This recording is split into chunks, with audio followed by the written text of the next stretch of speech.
This is an update on the MR2 project / rebuild. As people know, it's been sat for nearly 10 years.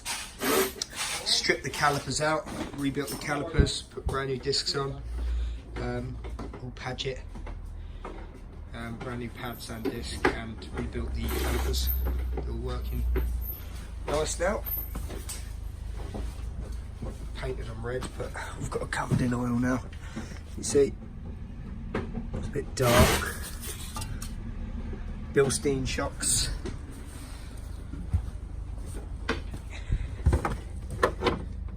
Bilstein Toyota.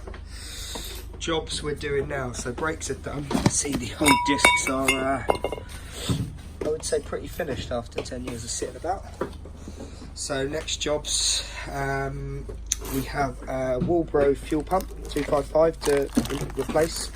The standard fuel pump is seized, so currently, you see a pair of legs, we're dropping the fuel tank out. Those of you that know MR2s know that it's a bit of a laborious long job. I've heard of people cutting a panel out of the centre section of the interior, but that's just a no-go. That's the biggest bodge ever. So I wouldn't ever go down that route. So we're taking the tank completely out, replace it with a brand new Walbro. We've got brand new water pump, and we have a blueprint timer belt kit with tensioner pulleys and idler bearing. That's the Padgett pads we was using. So next jobs are tank, get that all spot on. As you can see, the engine is pretty stripped down into a few bits at the moment. The fuel filter is right deep down in the guts of the engine. Sorry about the light. As you can see,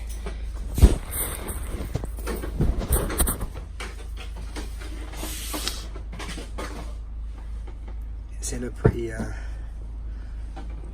dirty state. It's a brand new, that's what the fuel filter looks like for those of you that haven't replaced one. You have to take the airbox out.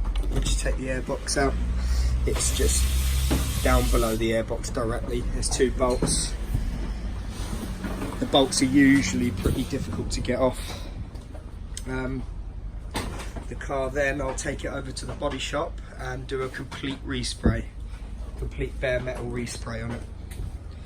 As you can see, a lot of them do this. If you look on the paint, sort of micro blisters. It's the primer that was used years ago. They're proud, sort of well known for going on the spoiler and quarter panels. Those of you that got them, that is the reason why. It was the primer that was used in Japan. It goes sort of very brittle and allows moisture in, and then it micro blisters and pops. So there we are so far.